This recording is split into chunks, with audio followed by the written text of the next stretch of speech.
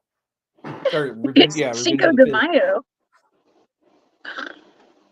Oh yeah, it is that too. Yeah, I Yeah. love Star Wars. I grew up on Star Wars. I remember going as a kid, sitting in a 4 block line at the movie theater to go watch Star Wars. I remember when they had Really? R2D2 and CP3 out at the movie theaters and a mall, so you can go check it out. I love Star Wars. I love Star Trek too. I'm a nerd. I'm a hillbilly nerd. That's what No, I am. listen, Uh, I'm a country girl. I had R2D2 underoos. Okay, yes. R2D2 and Wonder Woman underoos. Those are my favorites when I was a kid.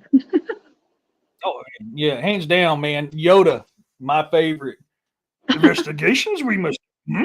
Yeah, Yoda is my utmost favorite Star Wars character. I love that cat, dude.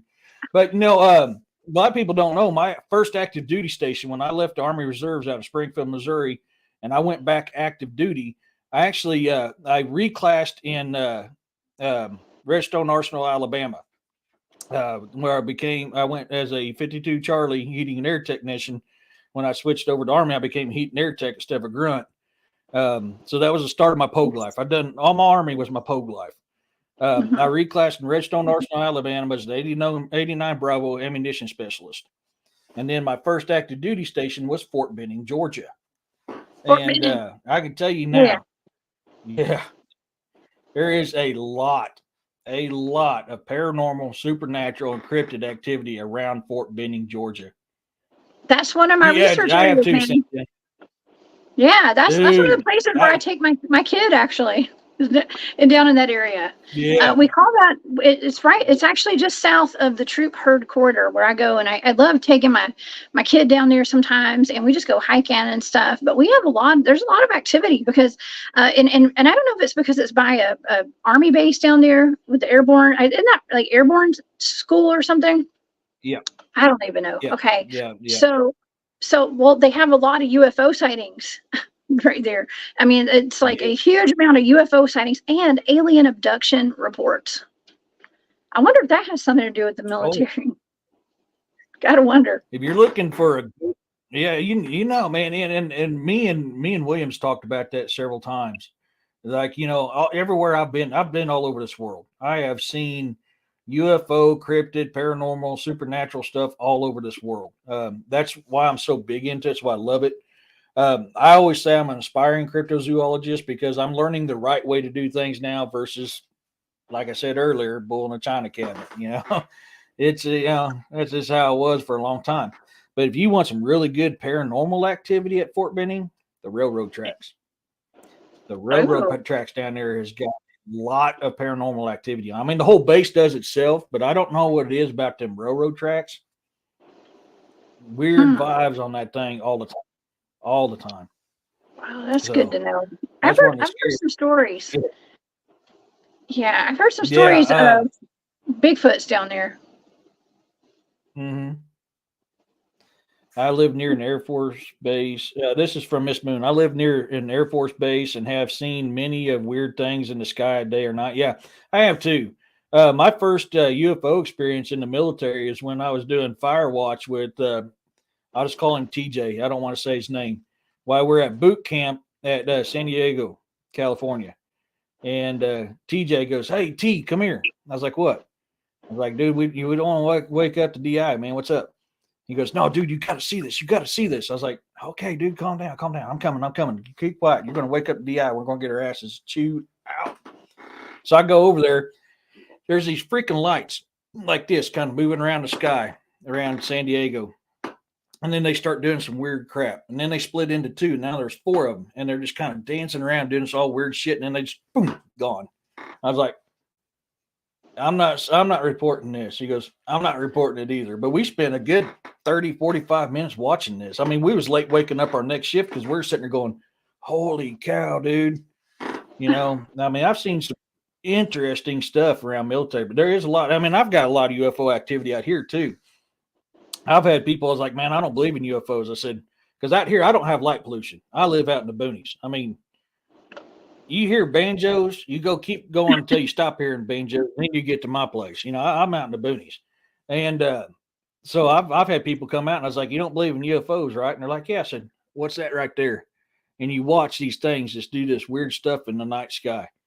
I mean, that stuff is all over the place. But something about military bases, you're 100% correct. They are thick as thieves around them. Cryptid Okay. activity, thick as thieves around military bases. Don't know the Mhm. reason. There's a lot of theories out there. Don't know the reason for it, but there is. So, Yeah. Well, some which, people think that they may be working with the cryptids somehow. I mean, mhm, that's what some people think. yeah. And there's reports of that. Like there's reports you'll find that they'll say, we have dogmen that we use, but they're hard to control. Or werewolf because they still have more of the humanity to them than a dogman does. Is easier to control than a dogman, right? I mean, you hear reports like that. You hear reports of they got giants. They keep giants in, and giants inform them, and giants help them. I mean, there's a lot of them reports out there. So right now, they're all theory. Of course, everything we do is theory right now. But I mean, it's still amazing stuff. And in order to get a theory to fact, first you got to have a hypothesis. Then you got your theory. Then you put your theories into test, and then you get the proof. Once you get the proof, that's when it becomes a fact. That's what we try to do. So Right. when we're doing investigations, we're always looking for this type of stuff. When it comes to paranormal, I've got some pictures loaded up here. When it comes to paranormal, everybody and their brother thinks when they go do a paranormal investigation, they're going to get something like this every single time.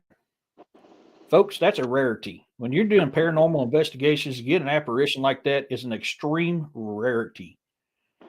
I mean, even one like this, which is most common when you get one as a photograph. A still photograph is how you get them most of the time. Kind of like game cam stuff. Ooh, creepy. Usually it's a still photo. Oh my God. Yeah. Most of the time when Wow, you're what doing, was that? if you get an apparition, yeah. Well, I mean, like I didn't load it, but I guess I can. No, I mean, it's just I don't know. It could be pareidolia. I mean, it's a good example though. It's something that DA and I caught in our investigation.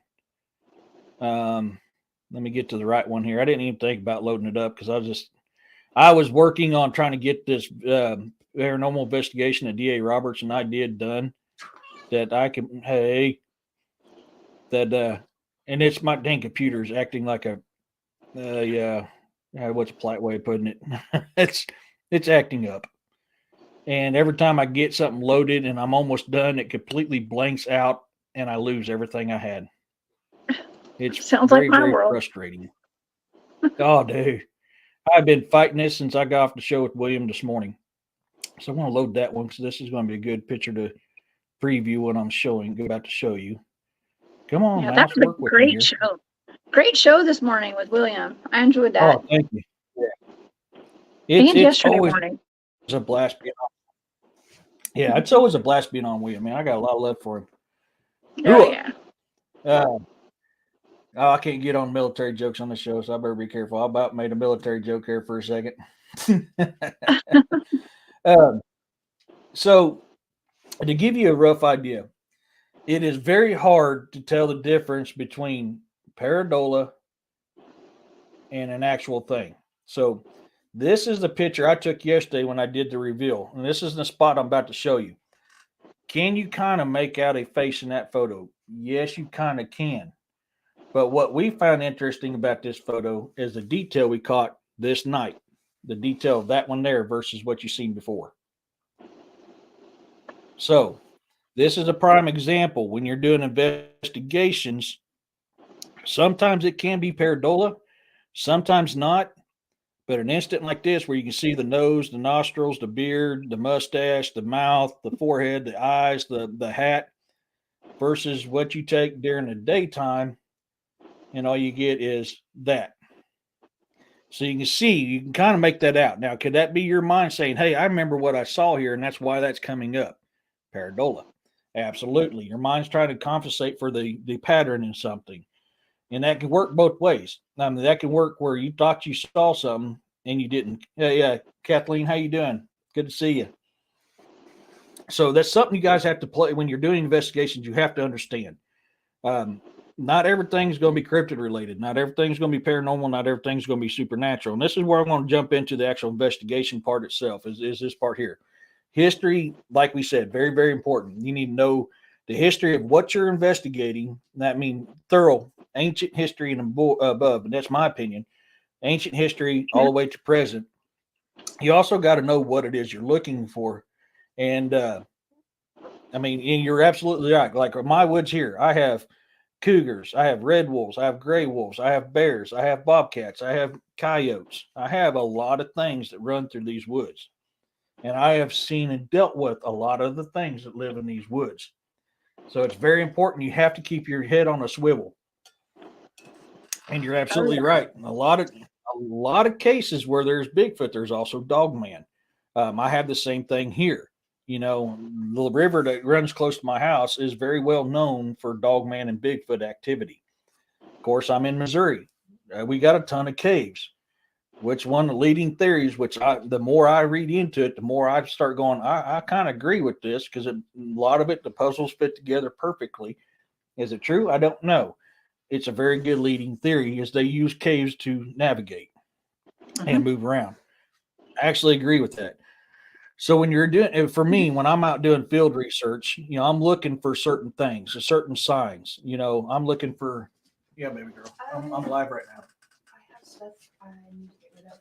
I need boxes. Okay, well, can you do it quietly? Yeah. Just grab a couple there. Sorry, folks. My daughter came in.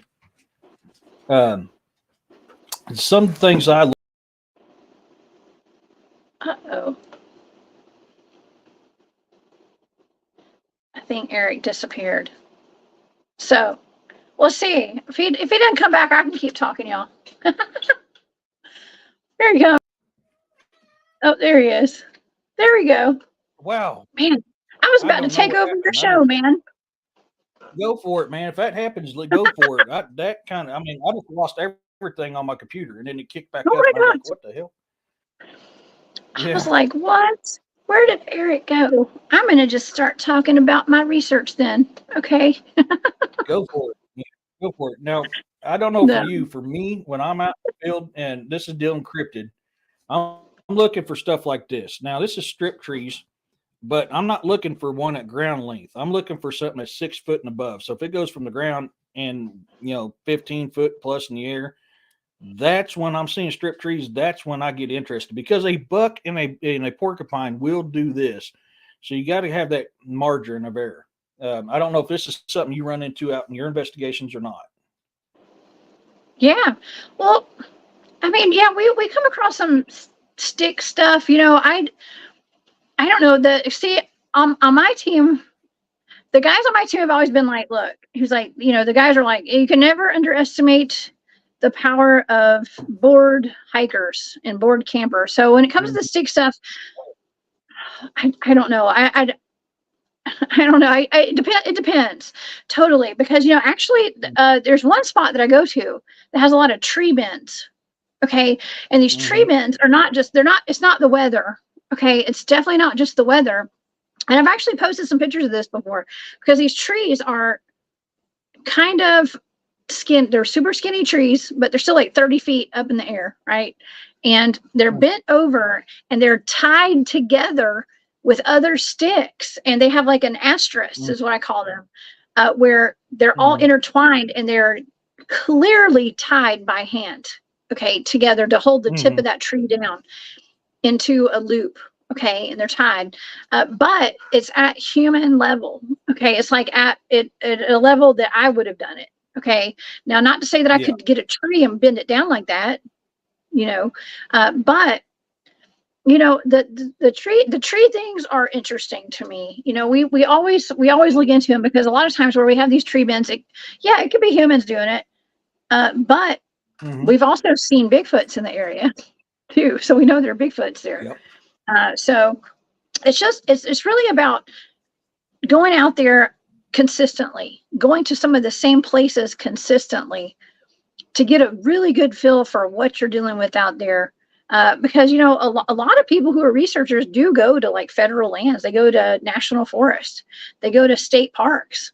And there are Bigfoots out there. There's a lot of Bigfoots out there in those parks. But there's also a lot of people out there too.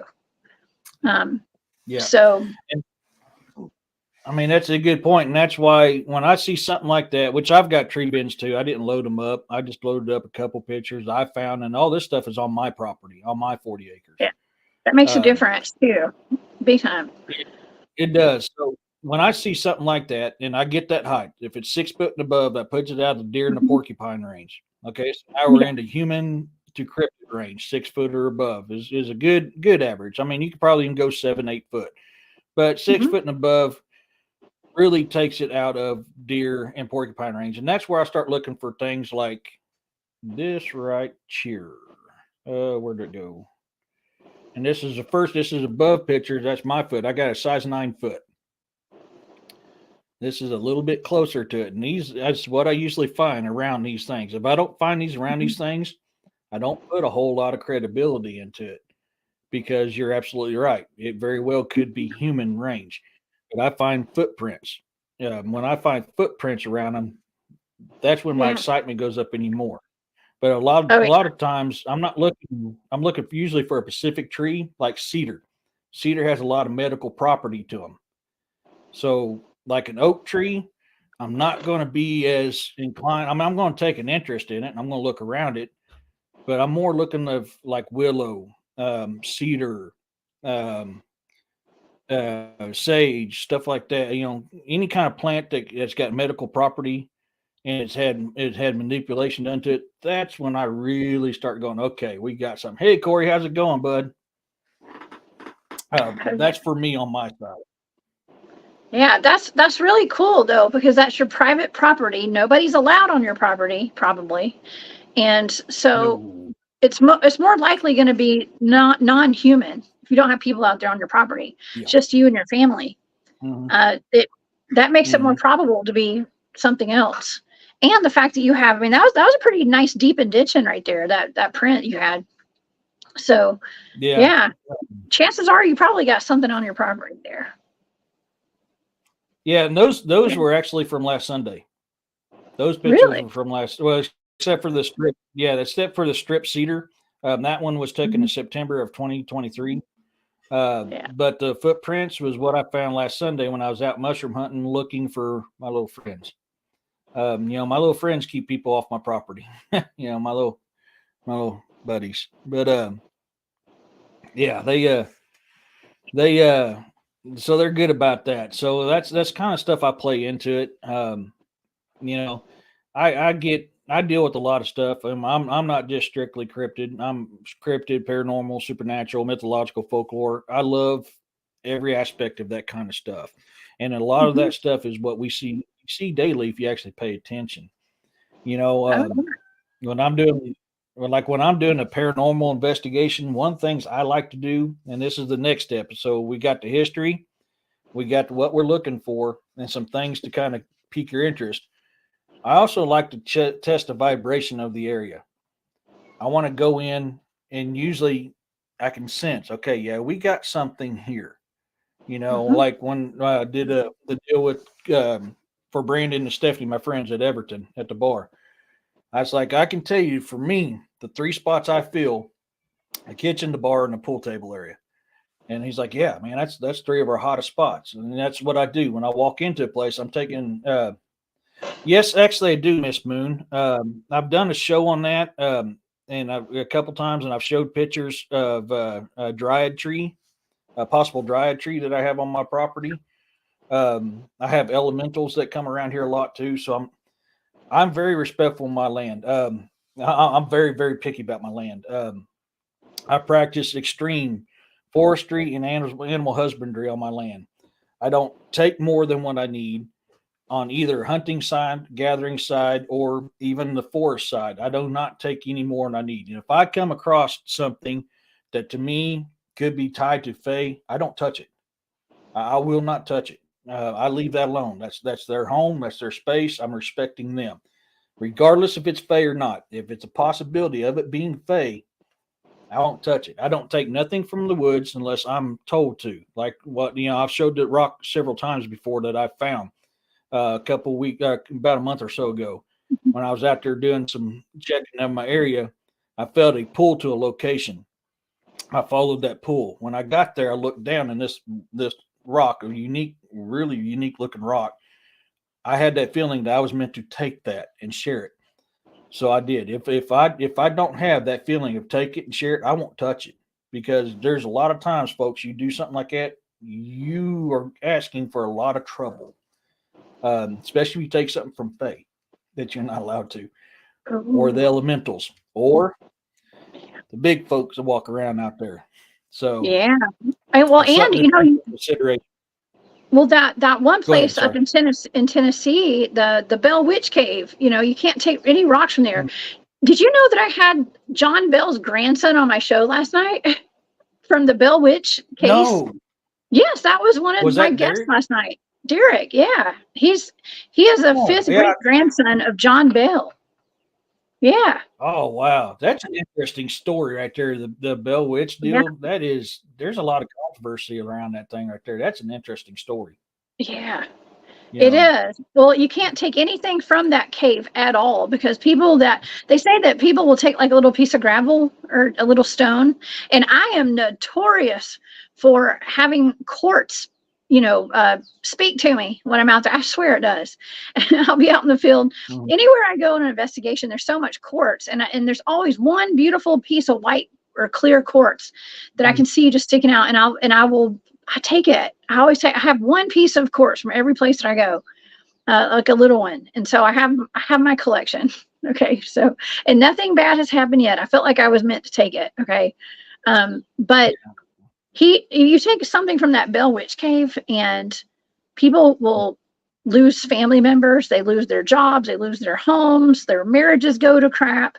They fight with their mm. family and their friends. I mean, just horrible things. So I believe they said at the Bell Witch Cave that people will mail the rocks back and stuff. If they live across country and came to visit, they don't want those rocks.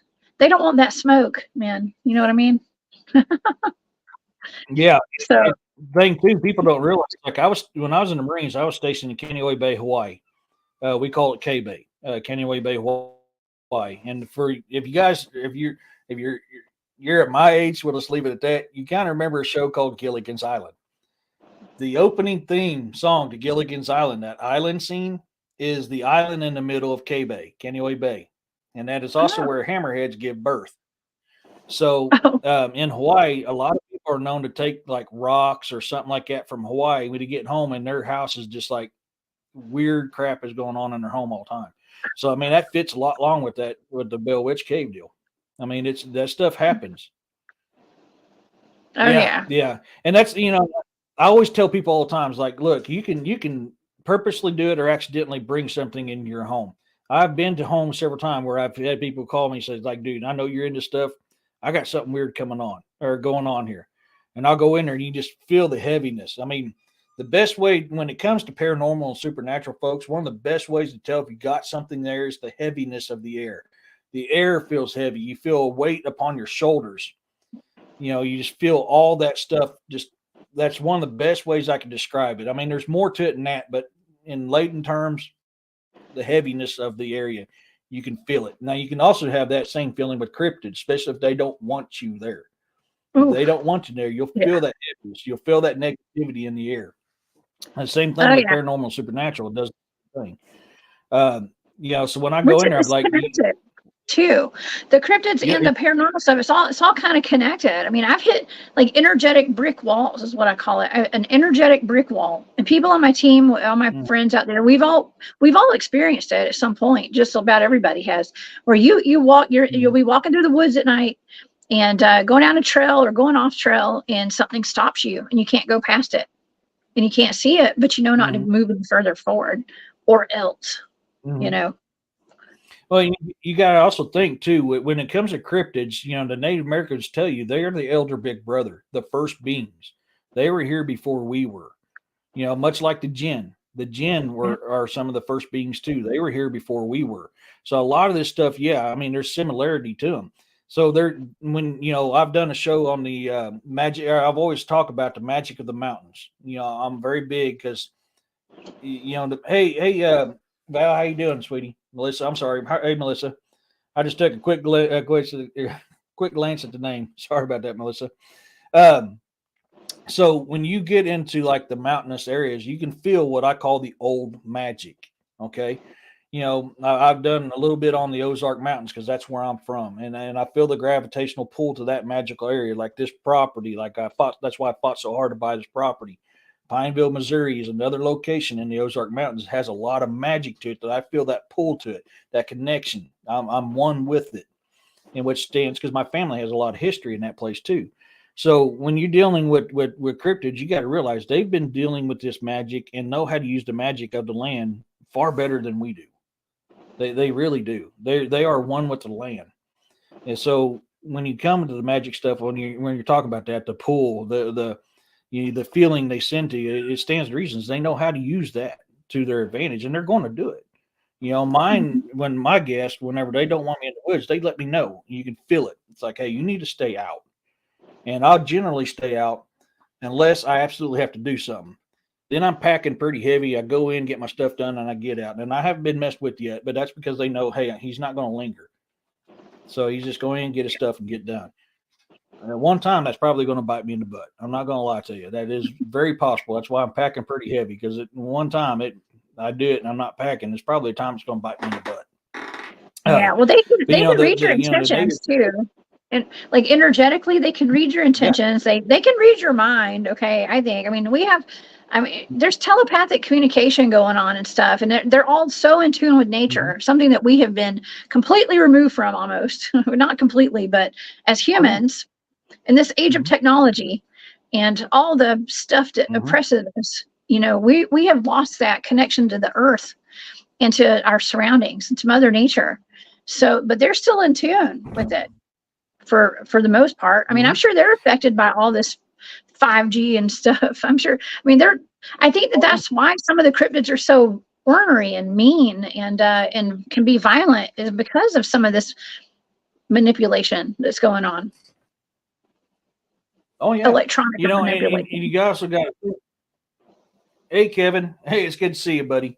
You also got to think too. If you study ancient history, telepaths processes was not uncommon back then. They was able to communicate that way, and there's plenty of ancient stories of that happening. That is a very common deal. So I mean, you can't really discount that at all of being a possibility. That's how they communicate. That's why I'm one of the believers into that. That's how they do it, because it's in history recorded that was done even with us. So I mean, the Native Americans used to say they communicated and talked with the elder big brothers. They made trade, they made war. A lot of stuff happened, So, oh yeah, that's definitely a big part of it. So, and that's why I always tell people you need to be in tune, because I always tell people it's like when you're hunting. This is an old Native American proverb. When you're hunting, do not think about hunting. Your thoughts are like arrows that soar through the sky, and they can read those thoughts. So if you're sitting in a tree stand going, man, I'm going to kill this big buck. Deer's going to pick up. Hey, dude, he's after me. You just got to sit back there. Oh, look, dude, bird, squirrel. Your mind has to be off of what you're doing. When you're doing paranormal, supernatural. Stop a nine. Behave. You just reminded me of Sling Blade there for a second. I love that movie. Yeah. It's funny. We used to do that in the Corps all the time, so it became habit. I do it quite often, actually. Yeah. But so I mean, always when I'm doing any kind of investigation, I'm always playing that factor into it, because your thoughts are like arrows, so things can pick that up. So you're absolutely right on that, dude. You're spoiled. You know that. So when you the next part of investigations, or is there more you want to talk about that you want to share on that aspect of it, or any other ones we talked? Yeah. Thanks, the hero. Yeah, he's spoiled. I call him my little internet whore. He's every time I get online, he's like, "You got to put me on so I could be on the boob tube." No, your dog is so cute. Oh my God, he's cute. He steals the show, by the way. He's a showstopper. He is. He's my late mom's dog. When she passed away, he didn't like nobody but me or her. So when she passed away, Dad's like, "Hey, you got a new dog." So with Mom's passing, we kind of helped each other through it. and we're close. He's everywhere I'm at. He's at. When I go for a ride and I don't take him, he gets pissy. If I go to work or have to leave and he's home, he gets depressed and he lays in either his bed or mine until I get home. That's when he gets up and does stuff. Oh, Uh, he's a cutie. Now, so is he aware of any kind of weird activity on your property? Does he ever go out there with you when he you're lets tromping through the woods? yeah he lets me know if I watch him alert to something. Then I'm usually paying a good attention. I mean, all my dogs, even my cats, are that way. If they alert to me something out there, then I'm paying attention to what's going on. And if I get the feeling it's okay to go in that direction, I'll go in that direction, kind of check it out. And sometimes I find stuff, sometimes I don't. You know, if I get the feeling don't go in that direction, I don't go in that direction. I won't do it. You know, you gotta be smart. You Oh really, yeah, you really, always got to really go have to with be your smart. gut.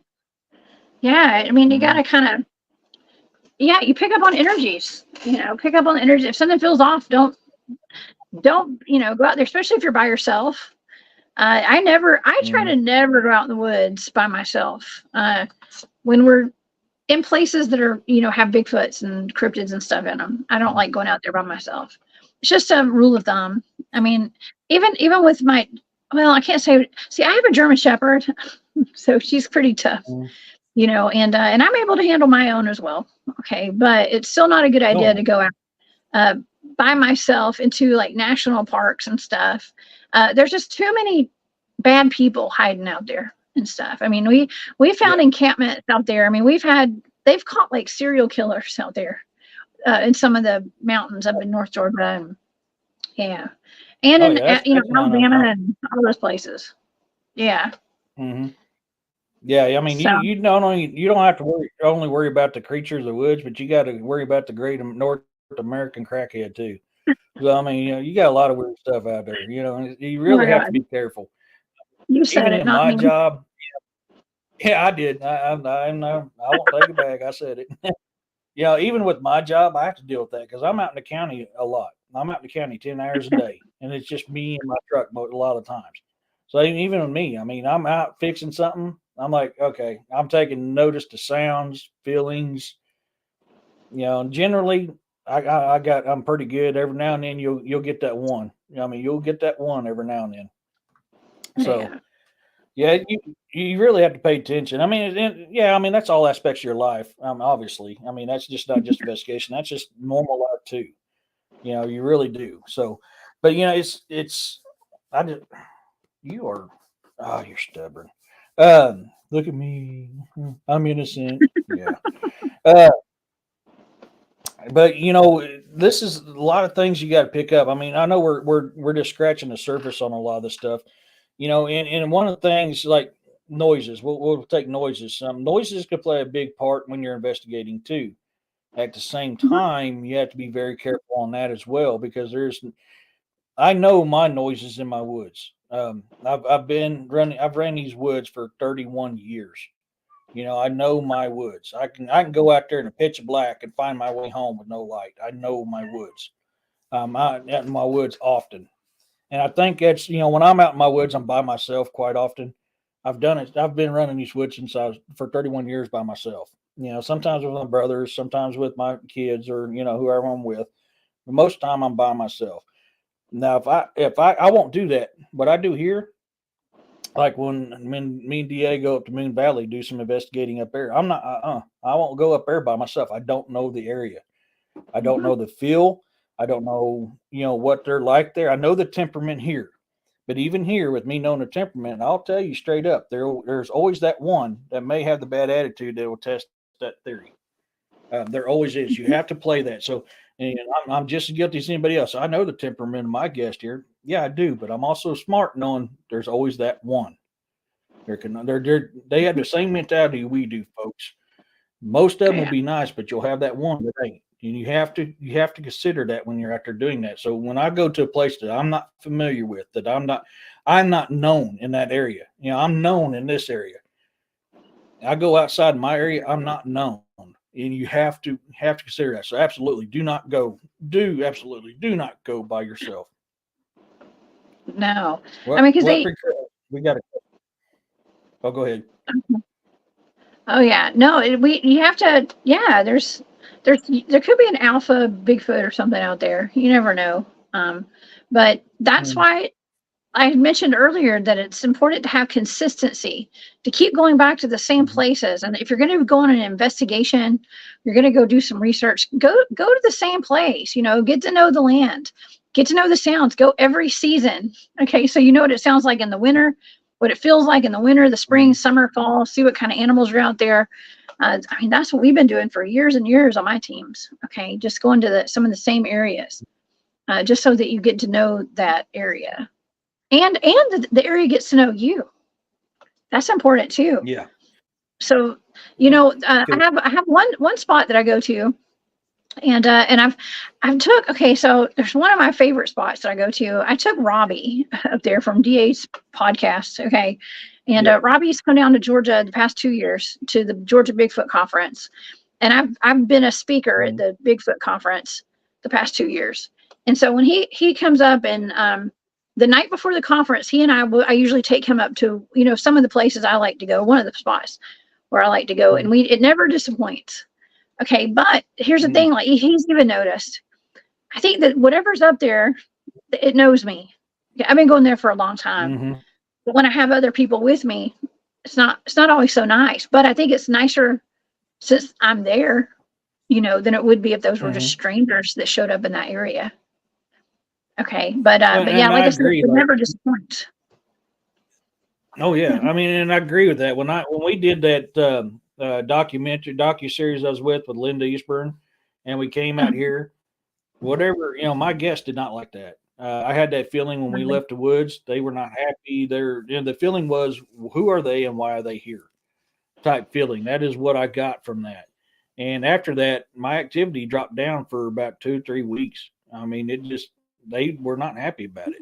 So I mean, that is, I'm noticing that's a common trend. Shadow, come on, man. So wait, Linda Sorry, came I out got to a your cat. property?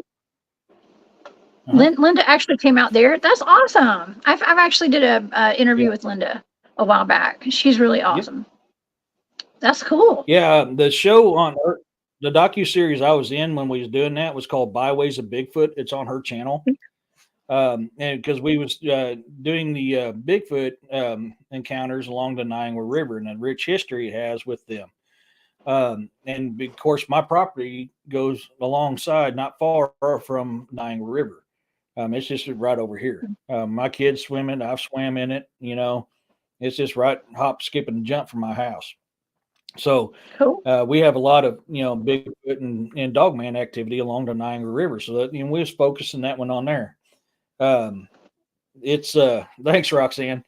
But yeah, so Twisted has a question for us real quick. I want to hit before we get too far. It says, what preparations do we all do before bedding down when on an investigation? I'll go ahead and let you comment on that one first. Well, before I go, I Who's mean, for? well, we go and we scout out the place first. Okay, it's important to scout out, make sure there's nobody out there. Go during the daytime. Okay, go during the daytime. Get there early. Um, I mean, I always make sure you're able to protect yourself, if you know what I mean. Okay, I mean that's what I do. Um, it doesn't matter Mhm. how, just make sure you can protect yourself. Okay, and make sure people know where you're going.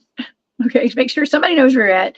Uh, my team. I'm out there with teams. Okay, and we have our kind of like orders, kind of like, and I don't mean like in a bad way. Like we have our list of things that our operations order is what we call it, before we go out. So we have like objectives and stuff because we're actually really doing like serious like research, and we have like things Mhm.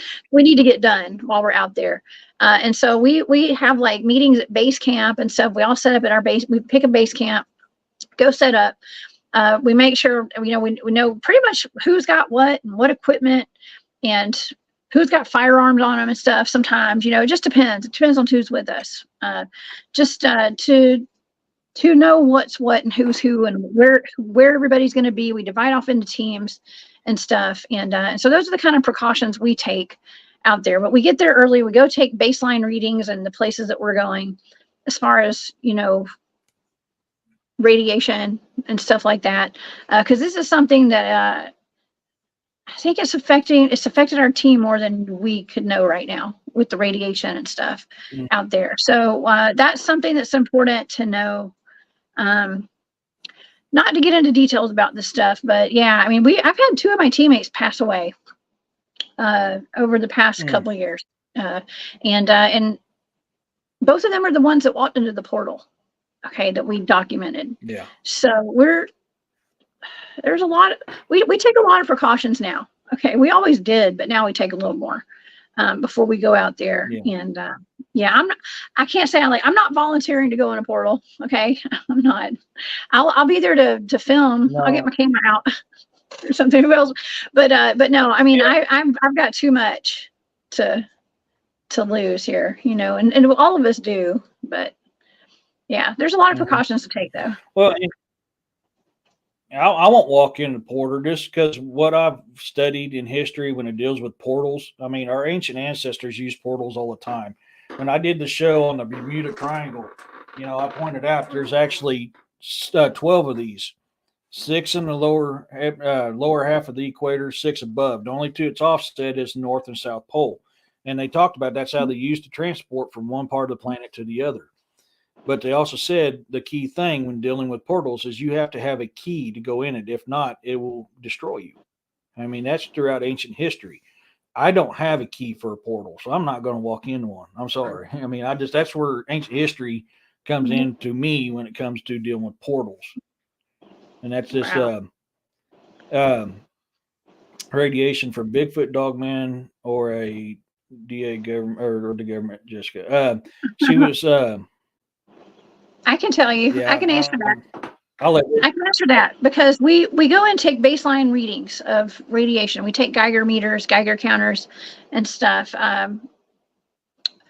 Every time, just about every time, we have anything paranormal, anything that's not normal that happens from cryptid encounters, the portal going on. I mean, even if the guys are out there doing like an SD session, you know, and I'm not a huge fan of doing the ghost box stuff. I'm not a huge fan of that. That's just me. Okay. But because you just don't know what you're talking to out there. Like we don't know what we're talking to. Even having a REM, I gave my REM pod away to somebody recently because I was like, this thing just makes noise all night. You know, like what is it even measuring? Okay, so there's something in the environment. Woo! Okay, there's always something in our environment. Okay, so I actually gave my REM pod to my friend Farah, who lives in Tennessee, who owns that cave that I talk about on my show that we investigated. Okay, Skinwalker Cave. So I gave it to her. She needed it more than I did. Okay, but yeah, it's I forgot where I was going with this. Okay, oh yeah, okay, so the radiation. Yeah. We often have, almost every time there's a little spike of radiation whenever something paranormal happens. And it may not be a lot, but it's a little dose. And I don't know. I think over long term, it might start having effects on some of us. Okay. Some of the people on my team, the portal incident, there was a spike of radiation as well. We don't know. The guys didn't have Geiger counters when they went in. So they didn't know they were walking into a portal. They didn't know. They just were guided over there to go check out this cube that showed up in the middle of our field in the meadow. And so when they got over to it, my friend David Pardue, who was on my show on a couple of Saturdays about a week ago, he was guiding them over to it. You could only see this cube through his FLIR. Okay. His like thermal vision, night vision thing. And so the guys were guided over to it. And when they walked over to it, their heat signatures completely disappeared. And that is absolutely not possible. It's not possible because it was an open field. They said that the environment changed. And both of them are former military. Tim was like special forces, Army guy.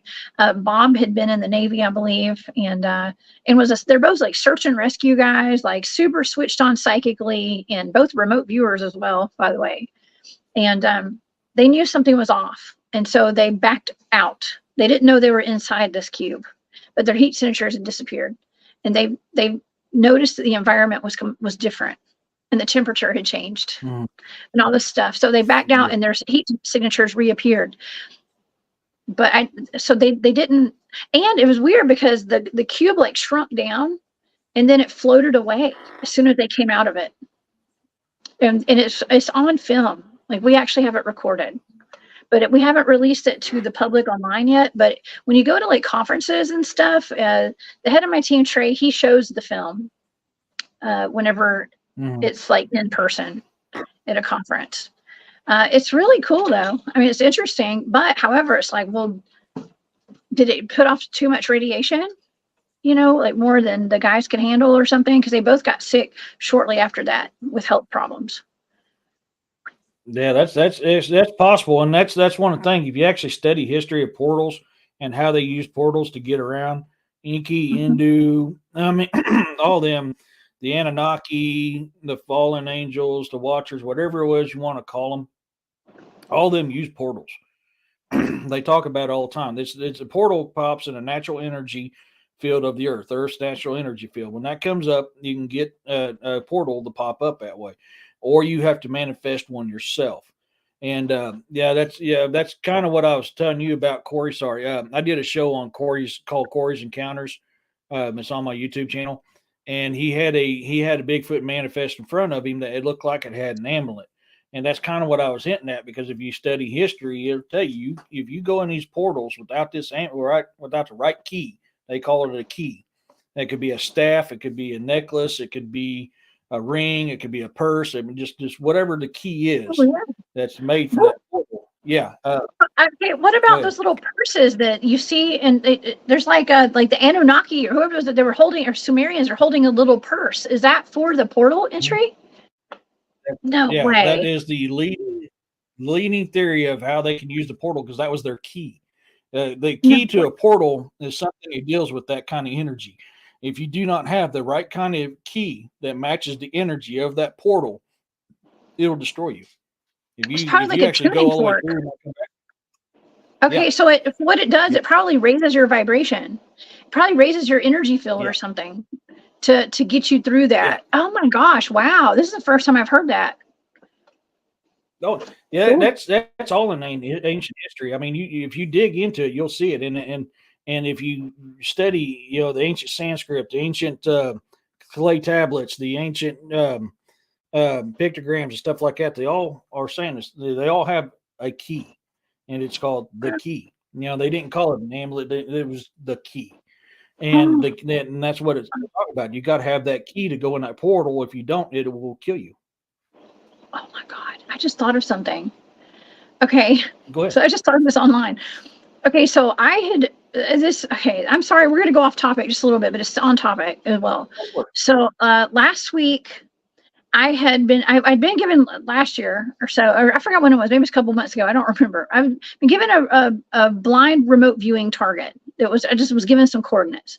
Turned out to be that Ohio dogman digging in the cemetery. Okay, it was digging in a cemetery, and it was digging down in a hole. It made a hole in that cemetery. Okay.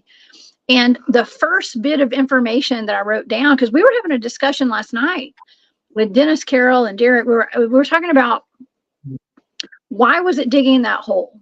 Like, what was the purpose? Was this a dogman or a werewolf? Because I believe that was a real dogman or something.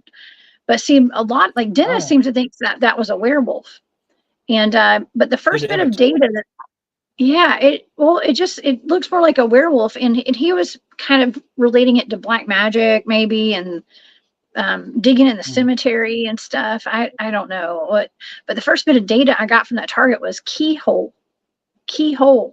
So maybe it was looking for something for a portal or something. Maybe there was something there to get through a portal. Maybe that's it. It had to find, I don't know, maybe the keyhole. Maybe it needed the key. Maybe that was a hole to put the key. I don't know. Maybe that was a portal right there.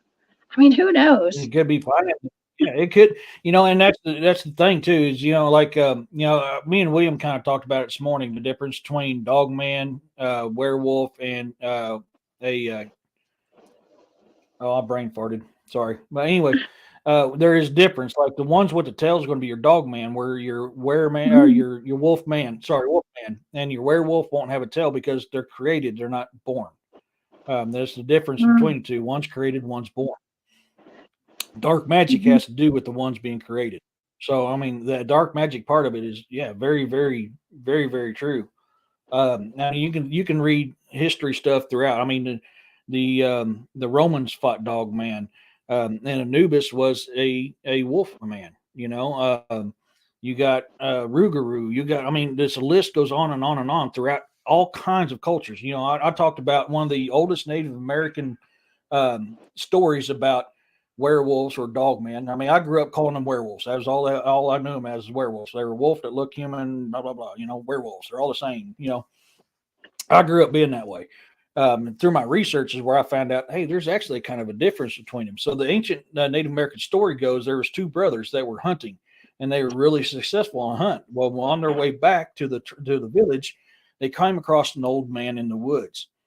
And the old man says, "I'm hungry. Can you spare some food?" And they're like, "Yes, grandfather. We have enough food that we can spare you." So they gave him some food, and he was so grateful for their gift. And he goes, "I'm going to bestow a gift upon you. I'm going to give you the power of the wolf." So they was able to transform into you. Keep, oh, is it, you got a visitor or? No, my dog is trying Oh, to eat a bee or something that just flew in the window. I'm not sure. So I had to hit the mute button. oh, Sorry. no worries. My dog is Uh, like, I'm afraid she's so gonna try to go through the window. But yeah, it's so mine sounds. did. I'm sorry. Go ahead. No, you're fine. So I didn't know if you had like a guest you can't see bothering you, because I get that sometimes too on my show. But you if you when they first got the gift, they can transform into a regular wolf, and the gift was to aid them on their hunts to make them even more successful than they were before. One of the brothers, I can't remember if it's the older one or the younger one. I keep wanting to say it was the older one, but I could be wrong. He started misusing his gift. When he misused it, he permanently became a human-like werewolf, what we call dog man. And where the other brother who used his gift for good was able to transform from human to a regular wolf. And that is one of the oldest stories in Native American culture of somebody transforming between a wolf or not, and one of the oldest stories about a dog man. You know, Whoa, look that's at pretty cool. Saint. Um, yeah, it's amazing. I love. I don't study, so I study all ancient religions, cultures, beliefs. When I'm doing research on something, that's what I do. I throw that in my books. I throw that in my research when I'm researching something, because I believe that is a key to understanding what we're dealing with, because it's information we have forgotten. And there's a reason why this information, it can still be found to this time, thousands of years later. They made it so that we could understand, but you have to understand it to know it, if that makes sense. Yeah, yeah, it does. So listen to ancient Wow. history and learn how everything is connected in one form or another. Yeah, Roxanne, that's, yeah, exactly right. Exactly right. So, and that, so, I mean, that's just kind of stuff to look into. So, when you're saying he's digging for something, I mean, there has been stories before of dogmen digging graves, which a lot of the common Native Americans will tell you that a dogman is a protector of the grave. That's why they're seen at graves so often, is because they protect them. He wants some attention, mommy. I'm so sorry. No worries. No, you're fine. You're fine. But they protect grave sites. So your intuition, your foresight into it, Mhm. of him digging for it, he's probably digging for a key. So let's just like the Yeah, looking glass we took from ancient. Yeah, yeah. I agree. That's a very good possibility on your insight on that. that's so weird that you said that you brought that up though, because like I didn't know this information at all, and I was like, I wrote down keyhole. That was the first bit of Mm, the analytic overlay that I was getting was keyhole, because I was seeing like a hole that wrote down, mhm. but that would make sense, especially if it's something that's able to access portals, and we do have Earth's like natural portals all over the world, Mhm. right? So Yeah, wow, they're that's found so cool. on the ground, in the water, in the air. The project, the looking glass that's not of this world, that we took when we went over to that big kitty litter box, Yeah. also known as Project Looking Glass. You have to find the natural energies of the earth in order to operate this looking glass, where you can see like 15, 1,600 different possibilities of the future. And every time you use it, shows you a different possibility. you have to have that access. That's a key. You know, like this one here, this is Yeah. what Corey was commenting on a few minutes ago. I did this on the show. His Bigfoot manifesting was wearing this. And that's why I always said, you know, he said amulet. And I was like, you're right. That could be the key how he can use it. If you don't have it, you can't use it. So the theory of them using portals to transport, I can't 100% get onto, because if you don't have a key, it won't work. So if you got like, it is kind of well known amongst Native Americans that Bigfoot have medicine men. They would have a key to be able to do that, where a regular one would not. Wow. Sorry, Corey. I just seen that you posted. Yeah, that was, he was just telling me. Yeah, I wanted you to see that picture. Yeah. Skeleton key. Twist, Look at kind of that. what I got. It looked like two skulls together. Whatever the key can be anything. It just has to match the energy of that portal. If it is not the same energy, then it won't work. You can't safely pass through that portal. Oh, It has to match the energy of the portal. So that's very key. I won't mess with the portal because I don't have it's a key. key. So Right. yeah. Wow. Well, it makes you wonder, So like, okay, so that means that it's a frequency conductor or something. You know, that's what that key is. That explains the little purses that you see in all these ancient, you know, pieces of art of the Sumerians and stuff. Oh my gosh, I love that. Wow. Well, you know, even like Patty. Okay, let's go to like the Patty film, the Patterson Gimlin film.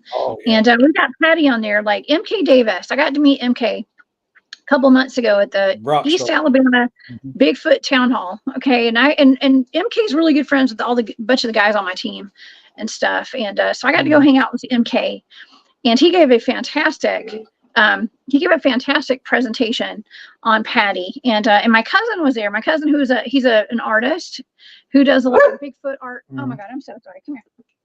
And so he has really studied. I'm so sorry. I shouldn't have brought my dog up here. You're fine. But he has really studied the anatomy of Patty, like both of them, MK and my cousin Jesse, right? And they work together sometimes. Like they consult. And according to my cousin, and probably, I don't know about MK too, but I think Patty looked like she was wearing a satchel. Okay, like a satchel. Yes. She had a braid in her hair. And it is thought that perhaps she might have had a baby in her satchel.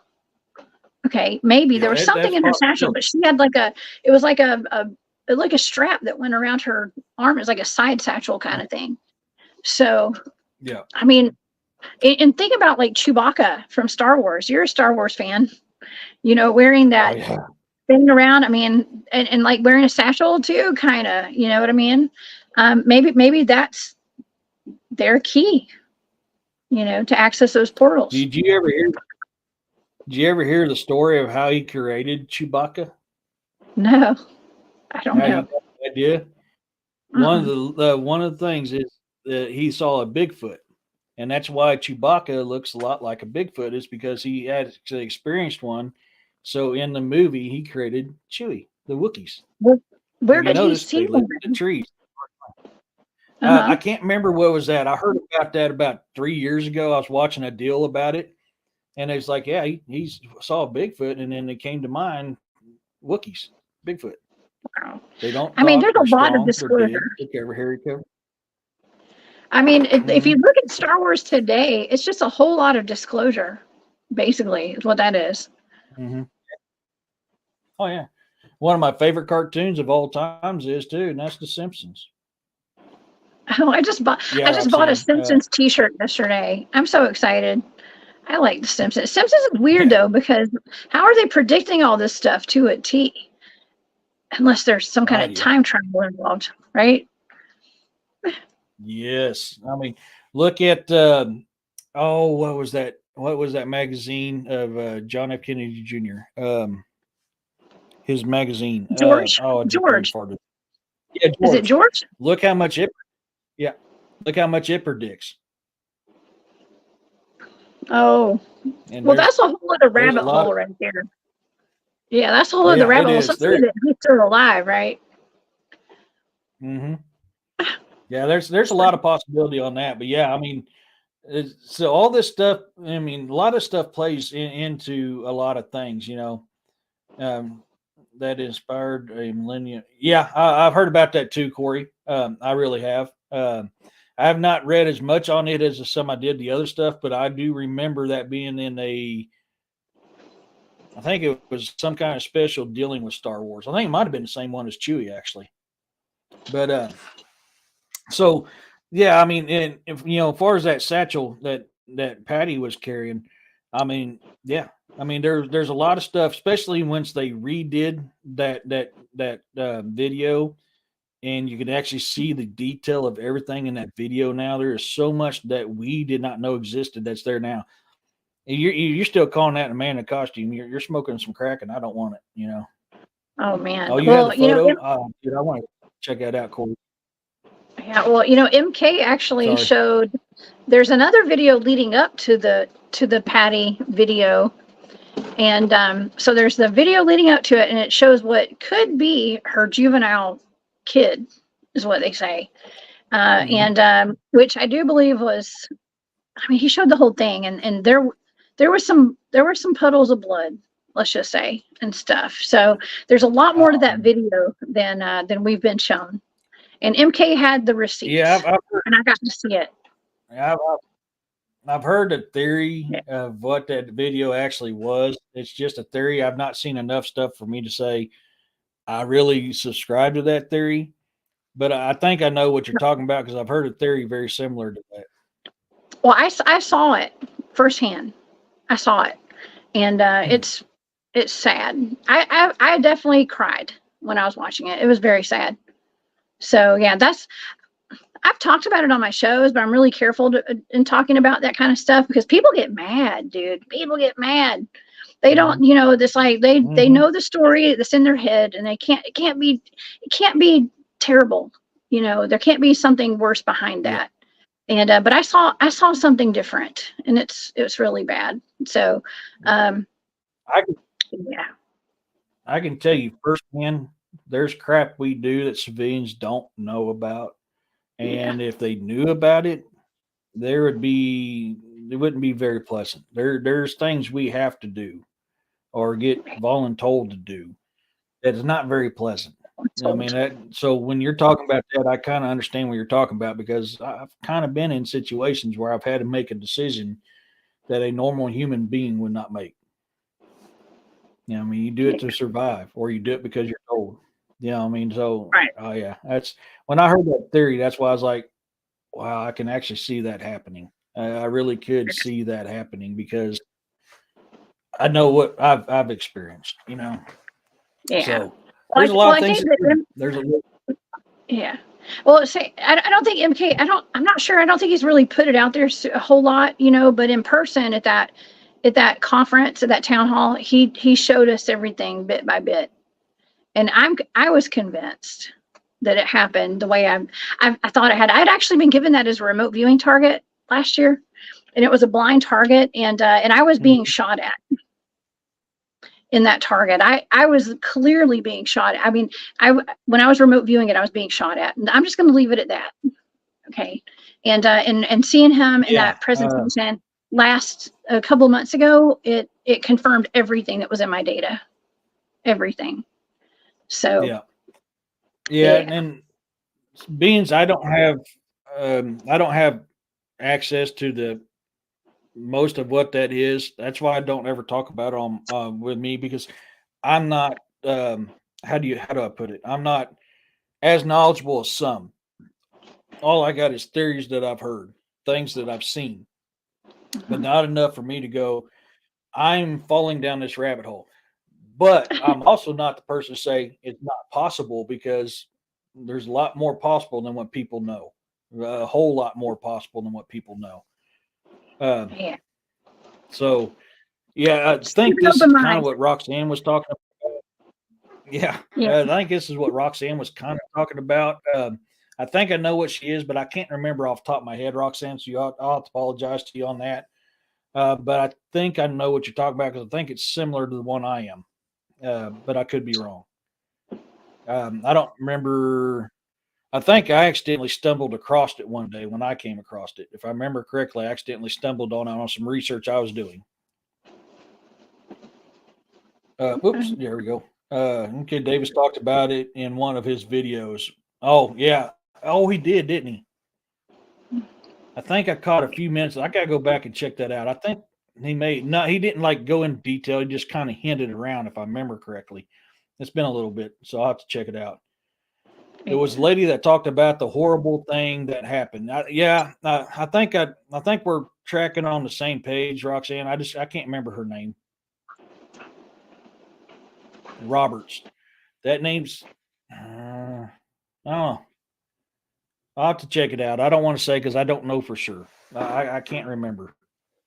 Uh, but no, I mean, and thing is though that's not an uncommon thing. I mean, even throughout history, people, humans are destructive creatures. We are very destructive creatures. If we don't understand it, we destroy it. I mean, it is the sad truth behind it. That's what we do. Or Mhm. if sometimes we do it for good, sometimes we do it for bad. So yeah, until I get, I mean, you got more knowledge on it than I do. Firsthand knowledge. That's what I was thinking of earlier. I don't have the firsthand knowledge like you got. All I got is secondhand knowledge, and so therefore, hey Yeah. Corey, I'll talk to you about this. I'm sorry, Corey sent me something pretty interesting, and it looks very familiar. I'll touch bases with you after the show, Corey, on that one. That actually that looks very familiar, and I'm trying to remember what it is. Um, Strongly hinted people lose their minds if you say it out loud. Yeah, yeah. Yeah. Um, so and all. I mean, the thing is though, everything we're talking about actually plays into investigations as well. That's part of knowing your target, knowing your objective, knowing what your mission's going to be. I mean, I know you talked about mission planning. I've never mission planned. I don't go out because I the whole arrow through the field through the air thing. That's not something I do, but it's not a bad idea. You also got Yeah. to know how to turn it off when you're doing it too, because they could pick up on it.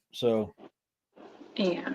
Yeah. Well, see, So I'm out there with yeah, a bunch of people and stuff, so we gotta kind of have to have a game plan sometimes when you've got objectives and stuff, and I mean, I mhm. also go out with some of the guys on the team, and we just go out and go camping and have fun, and we get activity even then too, out in the woods when it comes to the Bigfoot. So you don't always have to have a Mhm. plan.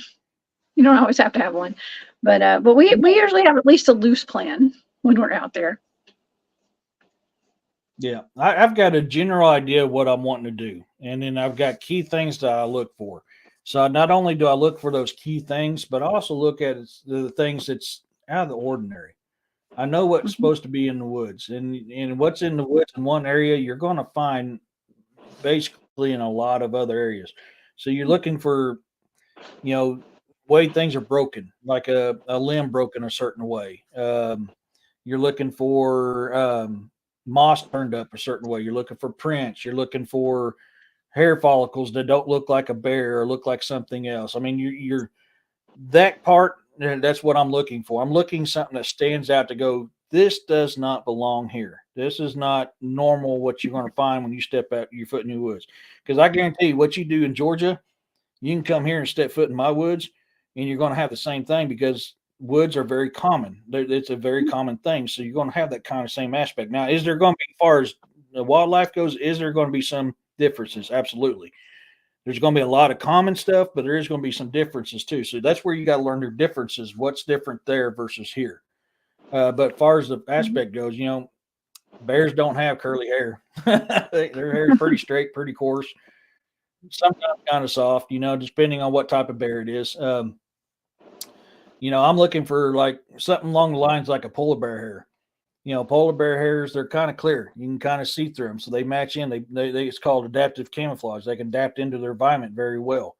And that's why if you notice a polar bear sometimes looks really white or sometimes have brownish hint to them. Depends on what their environment is. Their hairs kind of make it. It's like a camo. It's a think of the predator. When a predator turns his cloak on and he camouflages, Same concept with them hair follicles. And it's there's a lot of evidence that shows that Bigfoot hairs has the same thing. They're kind of clears. You know, DA had a show where one went walking and he stopped and just completely vanished. And then when he started moving again is when you could see him again. Adaptive camouflage. You know, that's, to me, that's not portal, and that's adaptive camouflage. A lot of your wildlife has that adaptive camouflage. A copperhead is dark brown and coppery color for a reason. He's laying in leaf mulch. What is leaf mulch? It's a dark brown and a coppery color. Adaptive camouflage for their environment. So you got to know what is in that environment to know what's in there. Yeah. Oh, okay. Thank you. Oh, that's right. I remember that now, Corey. Thank you, buddy. Sorry. That's what the photo was. That's why it looks familiar. Okay. Yes. I remember what you're talking about now, Corey. Yeah. I always want to ask if someone found, I sped read there. I always wanted to ask if someone is found, then what should be done? If one is found, what should be done or not done? Me personally, unless it's trying to kill me, I don't want to do nothing to it. I mean, hey, you go about your business, bro. That's your thing. You do you. I do me. We live together in peace and harmony. Because I've lived by. I'm afraid if people know, if too many. This is kind of a double-edged sword. Knowing is a good thing because that gives us knowledge of what we've lost. At the same time, giving how humanity is, knowing can also lead to the destruction of something. So I'm kind of, man, I'm teetering back and forth on that sword. Like I want to expose it if I find one. At the same time, it's like, am I dooming this poor, my elder brother, my big brother? Am I dooming him by exposing him? Man, that's Glades in a situation like that. For me personally, I'm going to be stuck between a rock and a hard spot. What do you think, Jess? Oh, man. I mean, we never give our locations away. Okay, when I'm out there in the field, we don't give our locations away because we don't want, we have a healthy dose of respect for everything that's out there. And we expect some respect back, you know what I mean? So, it's just, we don't, no, we leave it all be. Okay, we leave them be. And so, but see, my team is different because we're out there actively working to communicate with stuff out there. Okay, and that's part of that remote viewing stuff and the telepathy and the psychic skills going on. So we're not out there to prove that a Bigfoot exists. We already know they exist. We have nobody to prove that to because that's how our team operates. We know they're out there. We know there's a lot of stuff out there. We've been doing a lot of weird stuff. A lot of other, let's just say, a lot of other. It's not human. We're not trying to prove anything to anybody. And if you'll notice, if you guys, anybody watching today, watches my shows, I'm not always throwing evidence out there and stuff to try to prove that I'm out there finding Bigfoot, because that's, we already know they're out there. Like I said, I've been doing this for a long time. So it's kind of, in my journey of the Bigfooting and the cryptid research, I'm kind of already past that level because we've already established that they're out there. Oh yeah. Yeah. Glades asks, sometimes something finds you, and again, what should be done or shouldn't be done. It finds me. It really depends on its attitude towards me. I've been blessed so far that most of what finds me is pretty friendly. They're more curious than anything. It's not to say you're not going to find one that ain't. So I mean, really, it depends on what it is that found me. What I'm going to do. That's my thought on that. Yeah, I mean, all the Bigfoots and stuff, they're like humans. There's some that are having a bad day, that are going to be mean and yell you out of there, scream at you. And there's some that are very nurturing and sweet and caring, very motherly and stuff, some that have kids and some that are just extremely territorial. So it's very much like human behavior in a lot of ways, but just a lot bigger and a lot hairier. Yeah. And that you're absolutely right. Now I'm the same way. You also got to think, they're called the elder big brother for a reason. the first beings for a reason by the Native Americans, and that's because they are very much like us. Now, I've always put this theory out there. There's plenty and plenty and plenty of stories of them taking women and off to breed with them. So, one of my theories I've always subscribed to. Shadow, you're being a pain, honey. Stop. Sorry, my cat's being a butt. Genetically, we have to be very similar if in order for them to have offsprings with us. We fall along a lot of lines of similarity genetically with a lot of other mammals because we are a mammal, but we cannot make babies with them. They cannot make babies with us. But the fact that they can with us or we can with them would tell you that we'd have to be dang near, if not spot on, genetically the same in order to do that. So my one theory I've always posed out there was, if you follow evolution, Homo erectus, the first upright standing ape, right? Supposedly we evolved from them. Could Bigfoot have went straight and we branched off and became what we are, and they stayed virtually the same? That is a good possibility, and that would be why genetically we're very similar. The other theory I posed is there's a lot of evidence to support that a certain type of Bigfoot is very Neanderthal-like. That's why there's a lot of human characteristics to them. Could they be the last remnants of Neanderthal? Because we do have genealogy studies showing that there's a lot of Neanderthal DNA within humans. Yeah, William.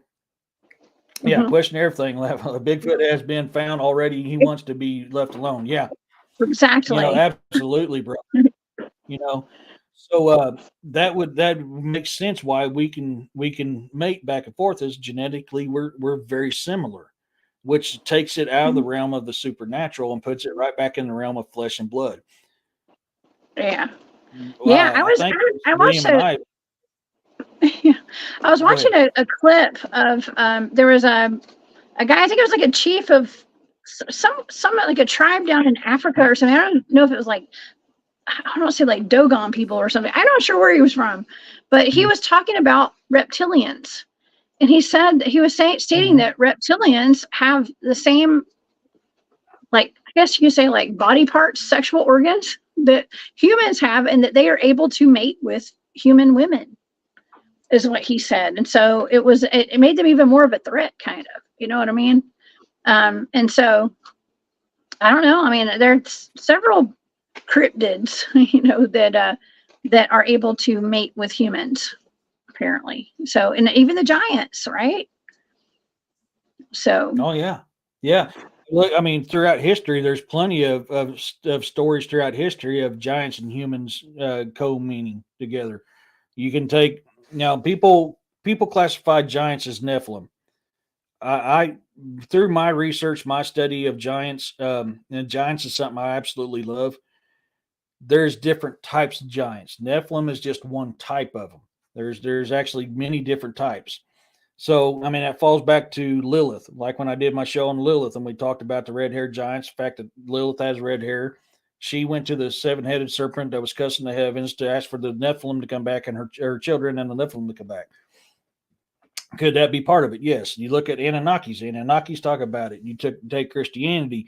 Christianity will tell you that, the Nephilim come from the fallen angels. So if you study Christianity, actually to its core dates back to Samaria, which makes sense because before the Torah and stuff like that came out with Judaism, they were in Samaria. And if you actually study the Torah and you study Sumerian history, it's very similar.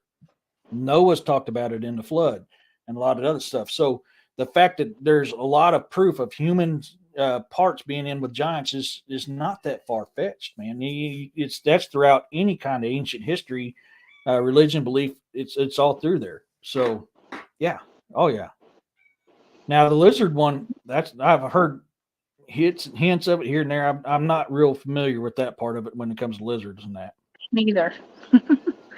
I know. I just heard that. I got sent a clip. Sorry, my cat. Okay. We just got all of our animals in here acting crazy today, don't we? Mine and yours. Yeah, she's being very, very needy. No. But yeah. So I mean, yeah, that's why I'm not now me personally. I don't subscribe to every single one of them being supernatural. There's too Mhm. much evidence throughout history of flesh and blood type to them. Now, one theory I posted, and William and I has talked about this before, a very common thing that demons do, and that's they will take a shape of something you fear. So, could this supernatural side of these cryptid type creatures, especially with red eyes, be a misidentification of something that actually ain't, that it's more demonic?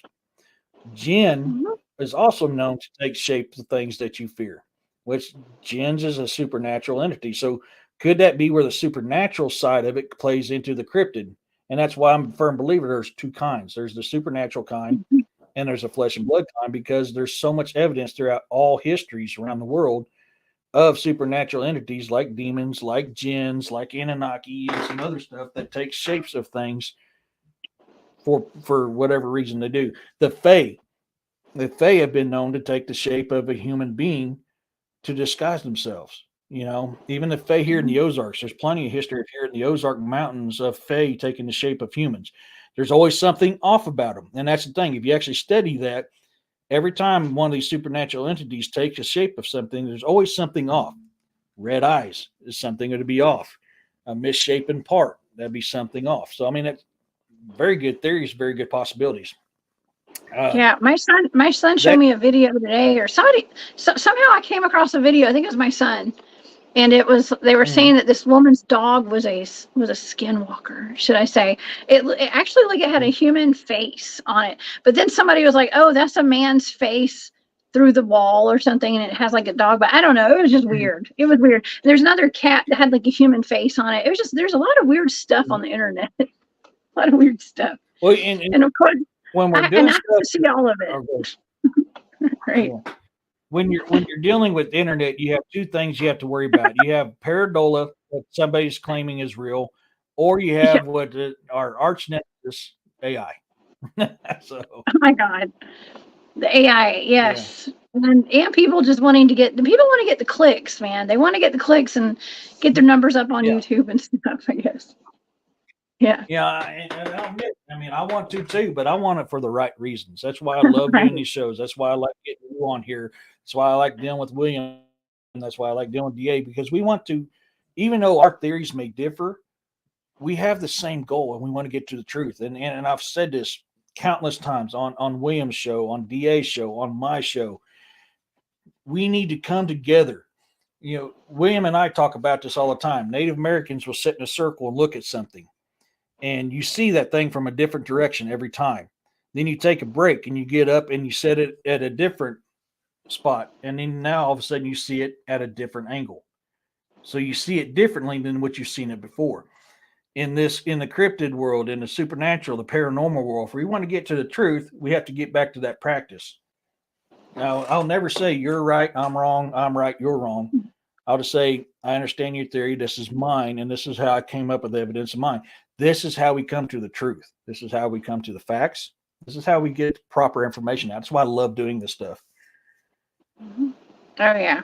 I mean, No, I that one's actually Roxanne. Sorry, Roxanne. That's actually mine. Uh, the one I got from Williams' store. Yeah, I think my daughter confiscated it. I still haven't found it. No, that one's actually mine. They had done it wrong, so I had to go back onto my bonfire and change my stuff up because it was only supposed to have this on here, and they put that on her too, which says your custom design here. So that's why I had to redo my bonfire. So that is the one and only cup made that way. So maybe it'll be a collector's item one day. Hey, Rhonda, how's it going? But yeah, so I mean, that's why I like this kind of stuff. But and then once again, that when you're doing investigation, this is where ancient history and history, even modern history, come into play on an investigation to understand something. You have to know from the start to get to where you are now. If you don't know the start and you start in between or you start at the end, you don't know the full story of the thing. You have to know the full story of what you're investigating. That's yeah. history and modern times. Yeah. And Uh, I've had so you many got strange experiences out in the field and stuff that's just absolutely wild. And I think outside the box, and I kind of push that out, you know, and I don't go with what everybody says, because that's not what I've experienced. Okay. And even when I started, and I didn't go public for over 10 years, I didn't go public at all with my research. So I didn't talk about any of this. I've been doing this for a long time before I ever went on a podcast or ever talked to anybody. And so I have my own way of experiencing this stuff, and it doesn't always line up with everybody else, because this has not been my experience. So, and I actually had people, when I first started talking about it, they were like, oh, don't talk about that, because people are going to get mad at you, or don't say that Bigfoot will eat you, or don't say this. And I was like, well, why not? Because that is the truth. And that is what I know. So don't tell me what I can and can't say. Okay. And so it didn't make me mad, but I could see that, you know, some people tread lightly on these topics, and that's okay. But if you want the real deal and you want to hear it from a real researcher, I'm going to tell you if you want to hear it. Heck yeah. And that's what I love about your show. Thank you. You know, that's what I try to do too. You have a question here from Miss Moon, Jessica. Okay. Do you all record noise? Oh yeah, we always have recorders out. I mean, the first time I ever even went out Bigfooting, we always carry recorders and stuff. I mean, I don't personally anymore, but yeah, the team does that all the time. We have recorders, we take pictures, we have videos. I mean, countless hours and hours of footage of everything. Yeah, we do all that. We're a research team, so we do. But I mean, I have actually recorded on my personal recorder a missing time incident that I had out there with me and one of my partners, and it sounded, apparently we got put to sleep or something. It was really weird. Something happened, and you can hear we were talking in this recording. And I know this is a little side note, but we were sitting there kind of talking. We've been out in the field for hours and hours and hours. We were sitting there blended into the environment. Okay, my partner had on a ghillie suit. I was sitting there about I'm going to say like 12 inches from where he was sitting. I was on the other side of the tree, and we were waiting for a Bigfoot to walk up on us. And it just got quiet in this recorder, and it sounded like bottle rockets were shooting off all around me in this recording. So that was one of my best recordings that I got as far as something paranormal that wasn't Bigfoot. And right after we listened to that with the head of my team, we listened to the actual recording. It erased by itself. So the thing about taking recordings and stuff, a lot of times when it's stuff like that, we'll all hear it and then it erases on its own somehow a lot of times. So the electronic stuff, I mean, it's cool, you know, but you know, it is what it is. That happens. That is very interesting you brought that up, actually, because I literally just had that happen to me like a week or two ago. I heard a howl out here, and it was actually last Saturday. I heard a howl down here in the bottoms. The entrance to what I call the entrance to the bottoms, right down here, about 150 yards, where I found my first set of prints last Sunday. That's why I went to that area first, because I heard that howl. So I have one of them. I forget what it's called. It amplifies the sound. The hoo-ha megalophone thingy bobber. Anyway, I forgot the name of it off the top of my head. But I have that. I have it set up where it hooks up to my digital recorder because it only records like 14 seconds on there, and you can't take it off of there. So what I do is I have it all set up to my digital recorder, and I have a rubber band that holds my button down. So I can place that in there, and I have double-sided Velcro on top of it. So my recorder stays there. It stays still. My button's going, and I can record for however long my recorder wants to record for. So I went out, and I was like, I've got to capture this, because I told DA, I was like, dude, I just heard a howl. So I ran off, and I got that. I came back here to my office. I got that set up, set it out on my porch, facing that direction, turned my lights off. Because I was like, dude, I'm going to catch another one. I know I am. And when I put it down, it was showing recording. The rubber band was on the button like it was supposed to be. When I went back out an hour later to get it so I can go over the evidence, the button was still pressed, but my recorder said it recorded nothing. And it was showing recording when I set it down. It happens a lot out there. So it's like you can take, and here's another thing, like sometimes people will take really expensive equipment out there and it just gets fried. Because we're not dealing with just Bigfoots out there. We have a lot of ET activity too. So we can only assume that some of that may have something to do with ETs and stuff like that. So Oh, I'm sorry. I had this just be aware. up here for a reason. You had another question, and I just took it down. Give me a second. Let me put it back up. I forgot. I'm sorry, Roxanne. I didn't want to pass your question up to Jessica. So she had a question for you. No, we did not know. I didn't recall. We weren't really investigating. We were just going to go hang out and see if we could see some Bigfoots and stuff.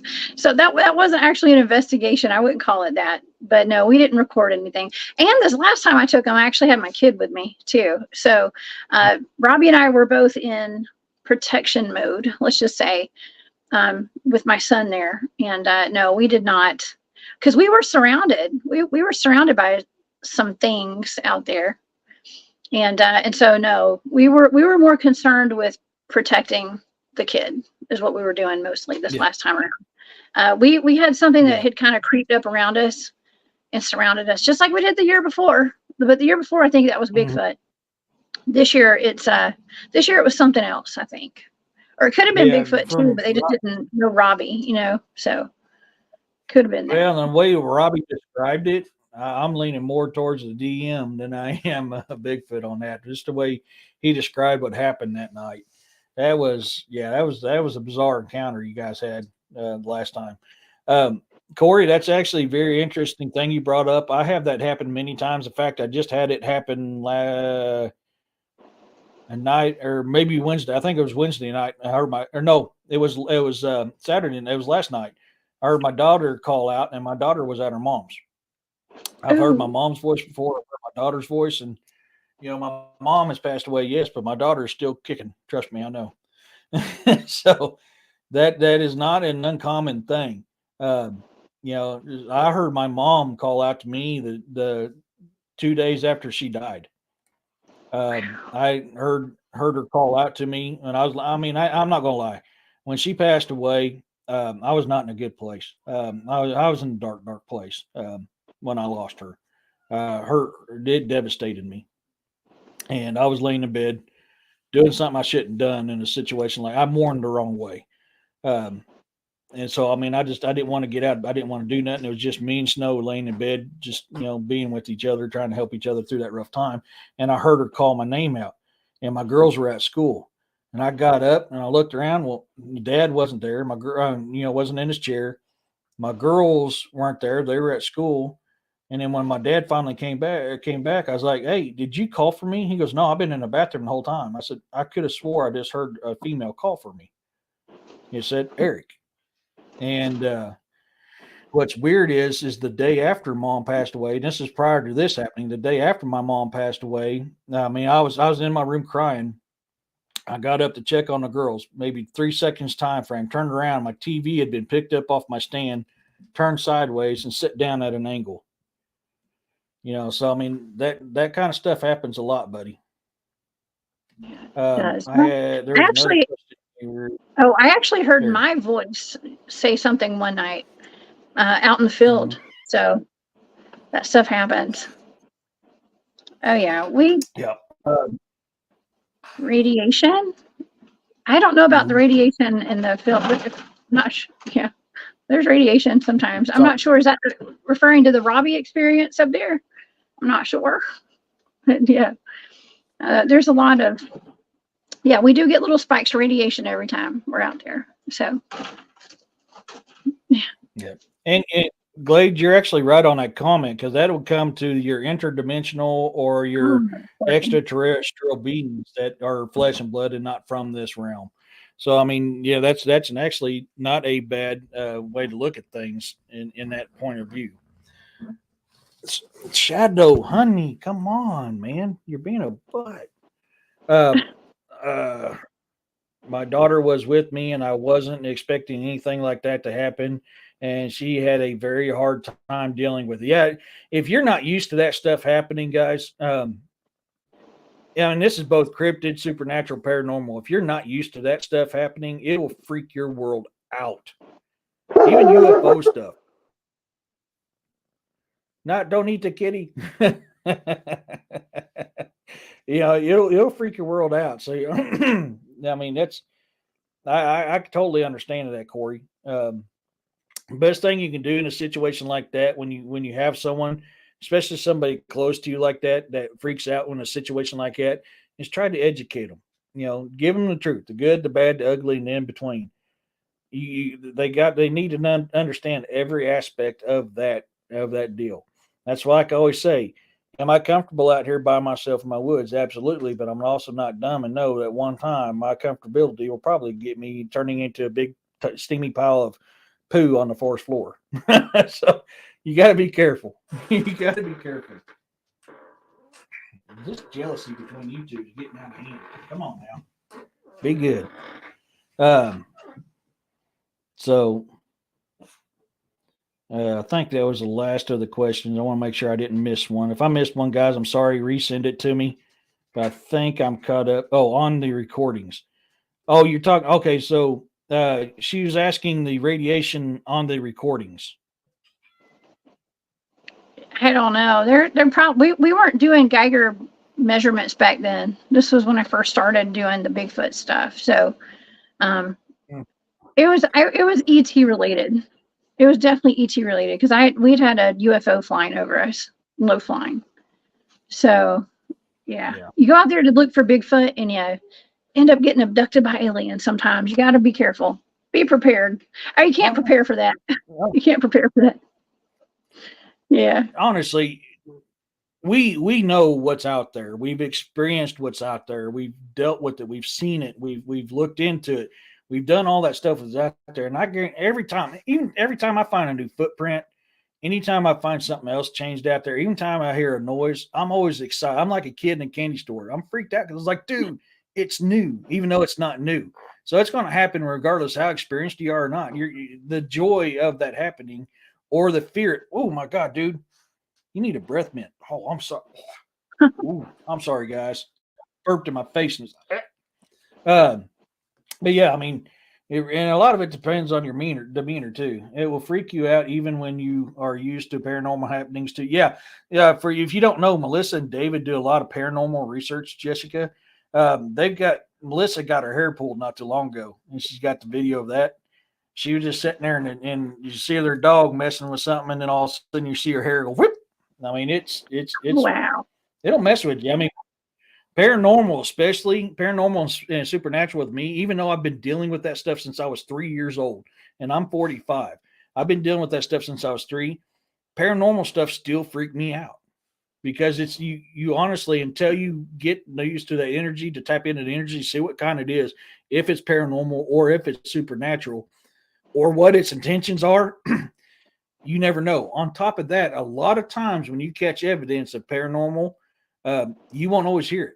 Like if I can ever get this computer to work where I can get everything stitched together and get released, you're going to find a lot of EVPs we did not catch on our EVP machine that was caught on a digital recorder and a 360 recorder that we did not hear.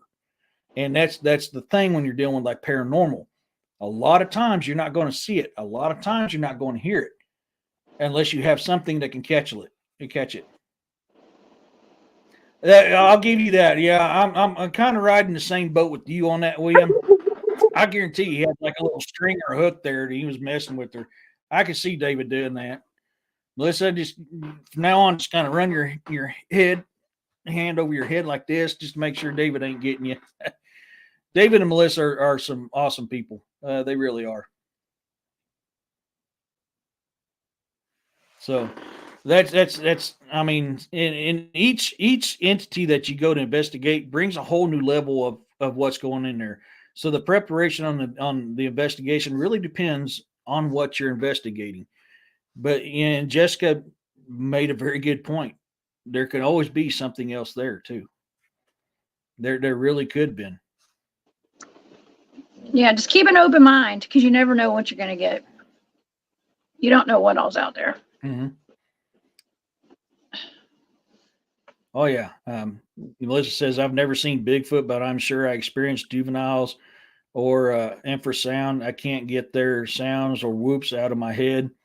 Oh God, yes. If you guys have never experienced one call out to you, dude, there's nothing like it, man. Literally, it vibrates your body, your ears.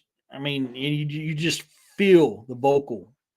It's gosh, man, it is. If you guys have never experienced, that's an experience all on its own right there. So, I mean, I'm sure you've had quite a few of that. Mm-hmm. Oh yeah. Eric David wouldn't believe me at first, and that is on the video also. Yeah, I remember that. I remember that, Melissa. But he could be playing coy, and he could be going, "No, no, honey, it didn't happen. Come on." He's all when you're not looking. Can't rule that possibility out. So we're getting to the 2 hour mark. I don't know if you got things to do or not. I mean, I'm still game for a little bit longer if you need to, but well, I actually have a spaced out radio show here in a few minutes, so I'm going to have to go. I have spaced out radio tonight, not fine. so I would love to stick around. I would, but I got to go get ready for that real quick. So thank you. Thanks for having me tonight. Before you go, not a problem. Thank you for coming, man. It's been an honor to have you on my show. And if you before you go, because I didn't have that ribbon made like I thought I did, kind of explain to them where they can buy some of your merchandise to help support what you're doing. Oh, thank you. Well, you can just go to my website. That's the cryptidhuntress.com.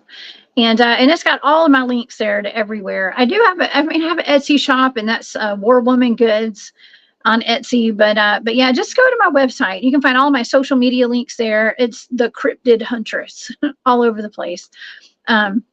So yeah, and I'm also at Spaced Out Radio too.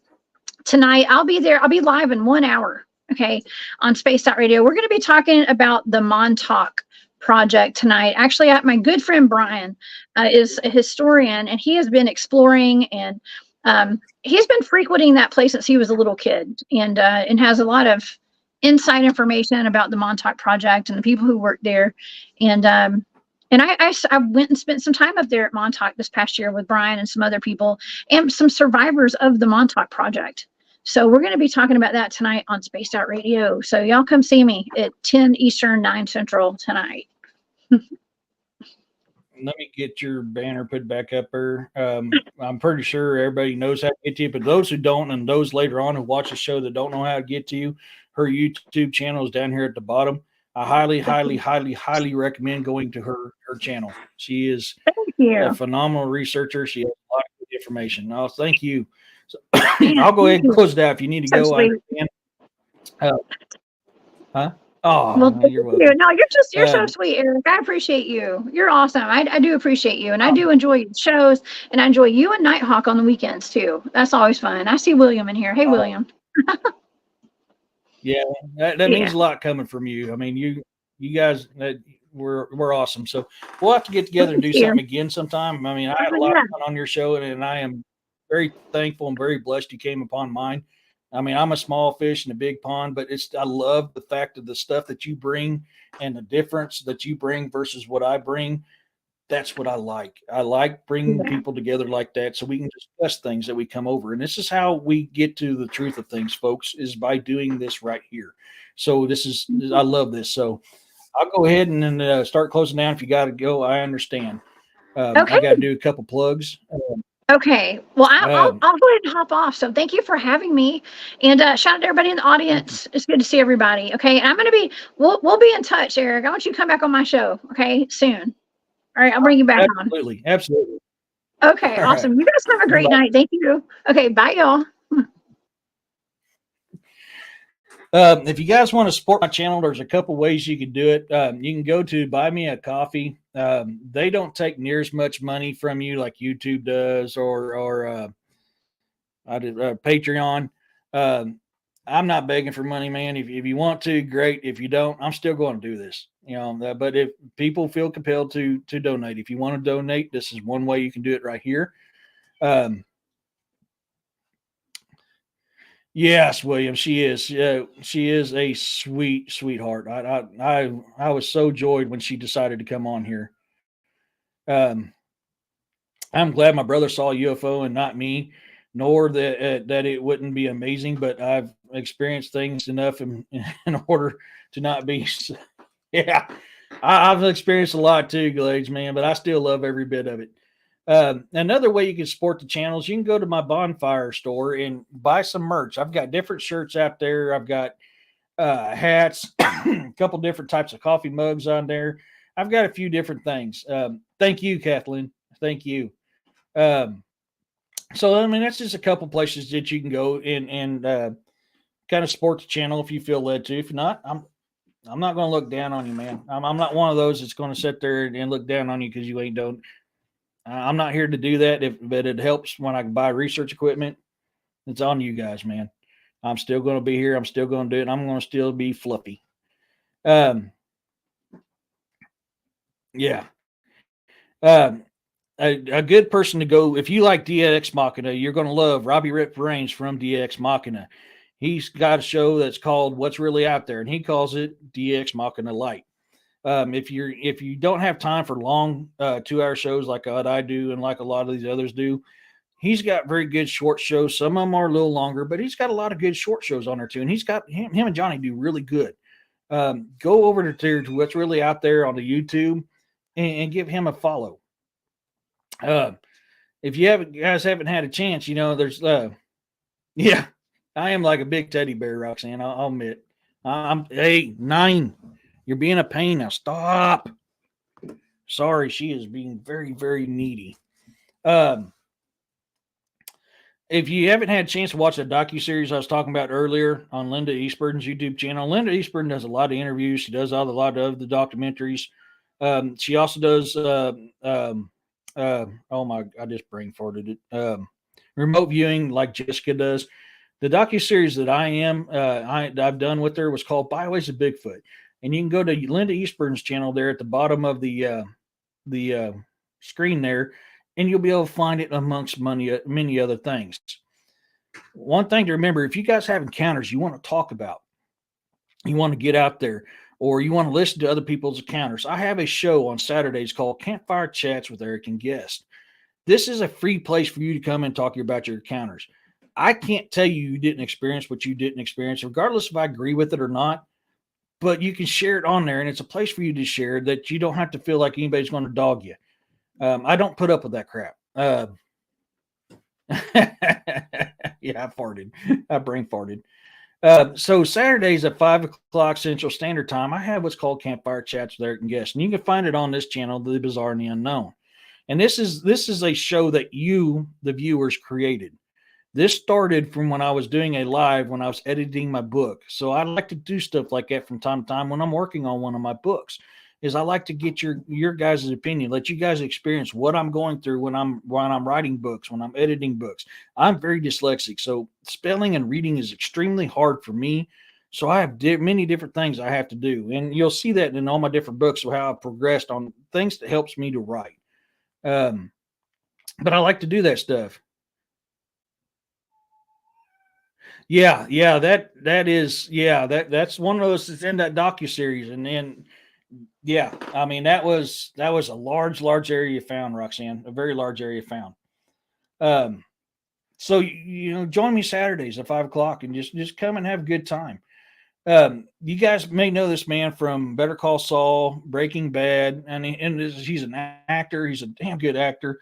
He's got books out there. He's a researcher, and this is Jesus Payon Jr. You can go to YouTube and look up Breaking Discoveries or Breaking Bigfoot. The man is a fountain of information. He is really, really good. So I highly recommend going and watch him too. If you want to hear somebody besides my fluffy butt talk, but he's a damn good friend, and I'm on with him on Saturday mornings and Sunday mornings, is my good brother. You've seen him in the chat tonight. The one, the only, William Nighthawk. Go to his YouTube channel at William Nighthawk 6630. The man is, William is such a fountain of information, y'all. You want to know about cryptids, paranormal, supernatural, or a lot of other things, you're not going to be disappointed watching William Nighthawk on his channel. So I highly recommend going and seeing him. Another dear good friend and fellow author, D.A. Roberts. He has a YouTube show called DX Machina.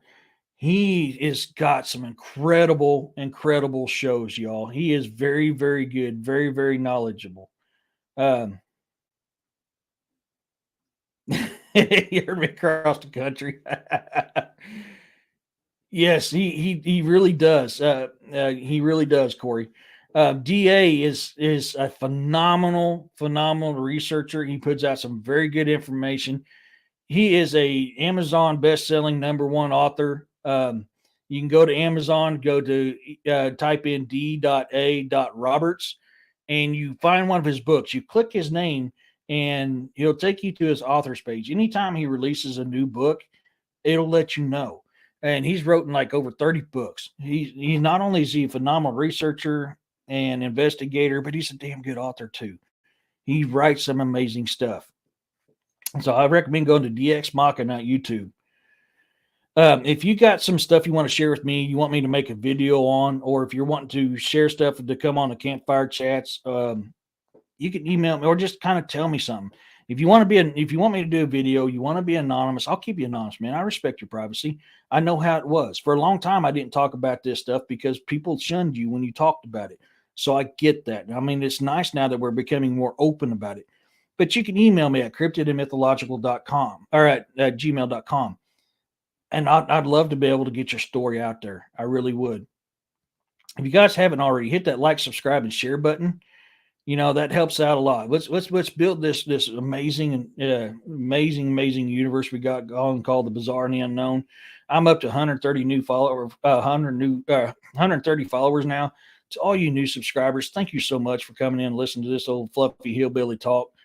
It's amazing. You guys, I have the greatest fan base, followers, family. Y'all are family. I have the greatest family when it comes to this type of stuff. And we all bring something to the table. And I love it when you guys interact with my stuff. I love whenever you partake in it because this show is not about me, folks. This show is for you. This is why I do this stuff. So I love it when you guys interact on it. If you don't know, I have an author's Facebook page. On my author's Facebook page, anytime I come up with a new book idea or I'm releasing a new book or I have a book cover that I want to put on a book, I put this stuff out there. If I'm got like a character design that I think you guys would like, I'll pick the about 2 to 4 of designs that I create, and I leave it to you to choose because these books are for you, folks. I don't write these books for me. I write them for you. So I want you to have a part in the creation of these books and these stories, and I want these books to be able to take you to another time, another place, another being, and be a part of it. So I'm very big on doing that. Same with book covers. I do the same thing with book covers. I'll create some. I'll put it out there. I just closed down one for a new genre of book that I'm writing. I usually write cryptid horror, historical fiction, or sci-fi. I'm trying a new hand at something called murder mystery. I've always liked murder mysteries, but I've never wrote one. So as soon as I get done with my next historical fiction called The Two Brothers, War and Turmoil, I'm going to be working on that one. I just closed down the voting number 4 on that one, won for the art of the book cover of that book. And you can track all that stuff on my author's Facebook page. You'll see me, but in my cowboy hat. So if you see me in my cowboy hat and sunglasses, you've come to the right place. That is the photo on my author's Facebook page. So, go there, give me a follow on there, and let's hear what you guys got to say on my stuff. You can find my books on Amazon and Audible. I currently have 5 books published, and I have 3 of them available on audio. If you go to Amazon.com, you type in E.D.Testerman, the same thing with D.A. Roberts. Click my name, go to my author's Facebook page. Anytime I release something, it'll let you know. And that's where you can find my books. So with that being said, I'm going to do my closing. And this is something I wrote. And I was always going to change it, and I never have. I just kind of left it because I like how it flows. So here, I'm getting lightning flash. There comes a time when a warrior falls. They leave this realm and will be missed by all. Raise a glass and keep them in your heart. They have kept this realm safe and performed their part. Look to your veterans, your active duty, your EMTs, and the blue line. What they do or have done was walk that fine line. When the demon comes calling on your soul, they will be there to save us all. Hold them in your prayers, for they are deserving. They all have served or are serving. Everybody, thank you so much for coming in tonight. It's a blessing to have you guys in here. And until the next show, either on Williams or mine, peace, love, and blessings to you all. And thank you so much.